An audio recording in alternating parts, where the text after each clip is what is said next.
orang yang mengalami neurosis itu bisa disembuhkan dalam berbagai teknik menurut Freud ya. Yaitu teknik satu adalah dengan talking cat. Hai, welcome back to my channel Happy with Vivian. Apa kabar semuanya? Semoga semua selalu dalam lindungan Tuhan Yang Maha Esa dan selalu sehat guys. Dalam video kali ini saya mau menjabarkan tentang teori psikoanalisis. Bicara tentang teori psikoanalisis, artinya kita harus mengenal orang pertama yang memunculkan istilah psikoanalisis itu sendiri, yaitu Sigmund Freud. Psikolog asal Wina, Austria yang lahir pada 6 Mei 1956 dan pada 23 September 1939 beliau terkenal karena mengembangkan teori kepribadian, yaitu teori psikoanalisis. Apa itu teori psikoanalisis sendiri? Secara garis besar, teori ini menyatakan bahwa ketidaksadaran pada individu memiliki peran utama dalam diri seseorang.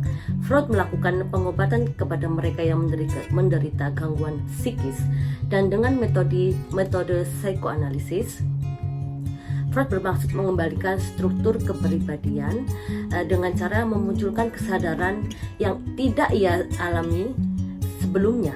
Adapun proses tentang terapi ini berfokus pada pendalaman dan pengalaman seseorang itu sendiri pada saat mereka masih kanak-kanak atau balita. Persepsi tentang jiwa menurut Sigmund Freud,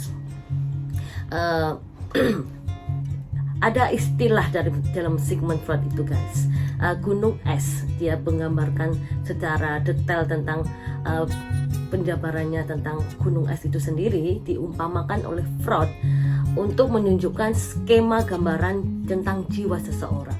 Jadi gunung es itu tinggi ya, jadi istilahnya bagian puncak dari gunung es itu dinamakan adalah kesadaran atau consciousness, dan bagian tengah dinamakan adalah subconsciousness atau dan juga bagian dasar yang tertutup air itu adalah diumpamakan ketidaksadaran manusia atau unconsciousness.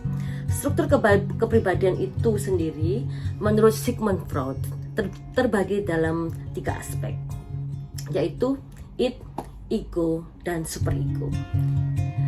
Id itu berasal dari kata Latin yang artinya dari kata Latin is, yang artinya adalah es, yang saya gambarkan tadi ya tentang kepribadian manusia.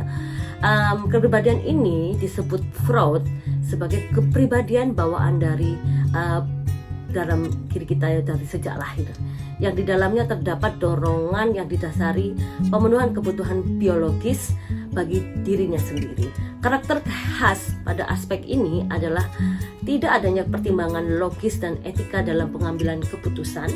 Contohnya yaitu nafsu, hasrat dan hasrat seksual, dan perasaan superior atau ingin berkuasa. Ego, aspek kepribadian ini terjadi karena pengaruh yang ia dapatkan dari apa yang terjadi di dunia atau lingkungan, dari lingkungan sekitar.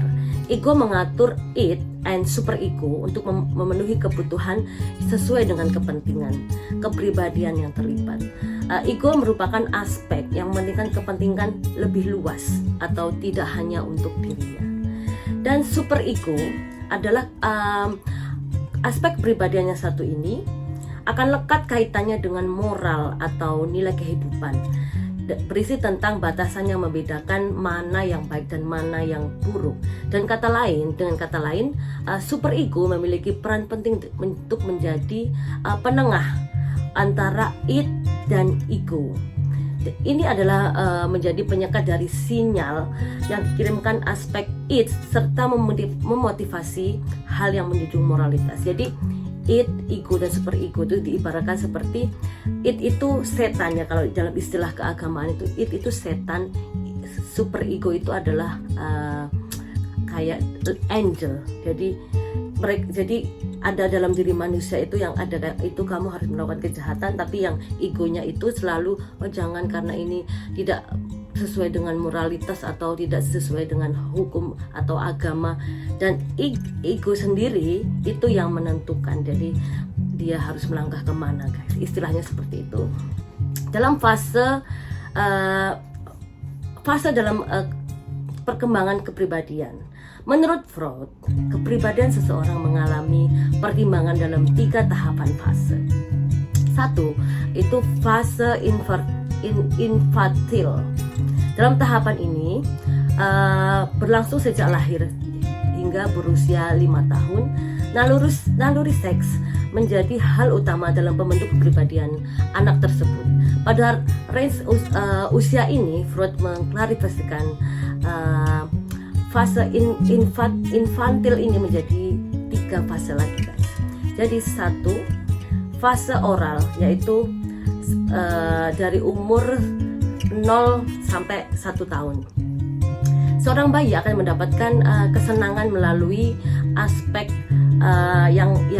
yang ia masukkan melalui mulut. Contohnya dia makan, minum, dan menggigit menghisap jari, guys.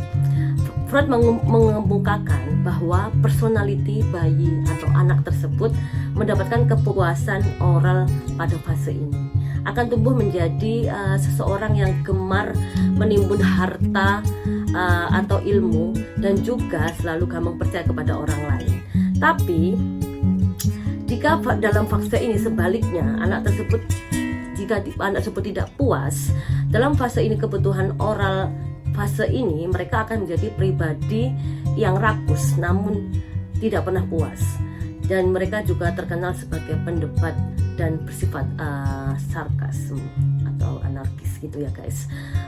Fase anal, jadi dari umur 1 sampai 3 tahun. Pada fase ini kesenangan bayi akan didapatkan dari aktivitas seperti buang air besar, yang menggambarkan kepuasan karena hilangnya rasa tertekan dan tidak nyaman pada saluran pencernaan. Freud menyatakan bahwa proses belajar buang air besar itu menjadi pemuas id dan super ego dalam waktu yang bersamaan. Menggambarkan fase anal ini adalah fase seorang dalam melakukan kontrol diri dan pengendalian diri. Fase selanjutnya adalah fase falik dari usia 3 sampai 5 tahun. Freud memberikan pandangan bahwa pada fase ini seseorang akan mendapatkan kepuasan melalui organ kelaminnya. Contohnya yaitu seseorang menyukai lawan jenis. Jadi anak yang selama ini memuja-muja ibunya atau memandang ibunya sebagai sumber cintanya dan beranggapan ayah adalah saingannya, akan merasa cemas atau khawatir akan cinta ibunya itu tersebut. Maksudnya kadang anak merasa jealous ya, guys, kalau orang tuanya itu misalkan ayahnya berdekatan dengan ibunya kayak gitu kan, mereka merasa insecure atau tidak aman dengan cintanya kepada ibunya, akan direbut dengan ayah seperti itu. Dan fase laten atau dikenal juga pada tahun umur dari umur 5 sampai 12 tahun. Fase ini dari fase umur dari 5 sampai 12 tahun ini dikenal juga sebagai fase pubertas atau puberty. Yang menjadi ciri khas dari fase ini, seseorang mulai merasa malu dan mementingkan aspek moral atau estetika. Freud mengistilahkan dengan kemampuan sublimasi, sebuah kemampuan mengganti kesenangan seksual dengan kesenangan lain yang non seksual. Fase selanjutnya adalah fase genital. Jadi anak dari 12 tahun hingga dewasa ya, guys. Dalam lanjutan tahapan ini, seorang mulai menyalurkan keinginan seksual mereka melalui objek luar. Contohnya ketika seseorang sudah suka dengan pasangannya yang dicintainya, kemudian memutuskan untuk menikah, atau seseorang dengan cinta dengan karirnya, mulai menemukan karir yang bagus buat masa depannya. Seseorang mulai bisa beraktivitas dengan organisasi lain, dan orientasi orang tersebut mengalami perubahan menjadi sosialitas and realistis. Seseorang manusia haruslah melalui fase-fase yang saya sebutkan tadi, dan seseorang kadang mengalami yang dinamakan neurosis, yaitu sebuah gangguan mental yang dapat menyebabkan stres, meski kadang dianggap sepele dan tidak dianggap serius. Dan dalam teori yang ditemukan Freud itu, yang namanya psikoanalisis, mampu dijadikan dasar dalam mengevaluasi kepribadian seseorang sehingga permasalahan yang dialami seseorang itu bisa diatasi atau diselesaikan. Jadi pada orang yang mengalami neurosis itu bisa disembuhkan dalam berbagai teknik menurut Freud ya, yaitu teknik satu adalah dengan talking care. Teknik talking care ini pada dasarnya membina hubungan baik antara pasien dan dengan pasiennya, antara psikolog dengan pasiennya maksud saya, sehingga pasien bisa menceritakan pengalaman masa lalunya. Mereka bisa mencurahkan isi hatinya yang ada, yang unek-uneknya ya, karena seseorang itu pasti mempunyai sebuah unek-unek yang sangat dipendam. Jadi janganlah selalu dipendam guys, kita harus selalu mempercayakan. Kalau tidak berani ke psikolog, kita harus mempercayakan kepada seseorang yang kita percaya agar kita lega dengan permasalahan yang membebani tersebut. Akan tetapi menurut Freud teori ini ada kelemahannya dan dianggap kurang tepat karena mereka menceritakan dalam keadaan sadar, dalam alam sadar. Jadi kurang tepat karena permasalahan sesungguhnya itu mereka alami terjadi di alam bawah sadar mereka. Yang kedua adalah teknik kartasis. Dalam teknik kartasis ini, Freud menyebutkan dan berusaha memasuki alam bawah sadar pasien, dan ia menggabungkan momen setengah sadar dan momen sadar dan setengah sadar itu untuk bisa mengevaluasi permasalahan pasien tersebut. Teknik ini kemudian kita kenal dengan metode hipnosis atau sekarang ini yang zaman modern ini mungkin disebut dengan hipnotis ya. Jadi mereka memasuki alam bawah sadar pasien untuk mengetahui permasalahan yang dialami pasien itu dengan efisien. Yang ketiga adalah teknik asosiasi bebas. Teknik ini dikembangkan oleh para psikolog, biasanya psikolog kontemporer, dan kita bisa temui dalam kehidupan kita sehari-hari, yakni meminta pasien untuk rileks dan beristirahat sejenak dari semua permasalahan yang dialami sehari-hari, yang meliputi semua permasalahan sekecil apapun yang dialami setiap hari, dan kemudian diminta untuk menceritakan hal-hal yang membuat pasien itu trauma. Dan keempat adalah teknik penafsiran mimpi. Teknik ini menurut Freud merupakan hasil psikis yang tergambar ketika kita lagi tidur guys. Karena Freud tidak puas dengan teori sebelumnya yang diceritakan mereka dalam alam sadarnya mereka. Mereka membuat Freud menggunakan teknik menggunakan mimpi sebagai materi yang muncul ketika mereka di bawah alam sadar mereka. Hal ini diceritakan pasien lewat mimpinya. Freud mendapatkan kepuasan karena ia dapat mengupas memori pasien di masa lalu.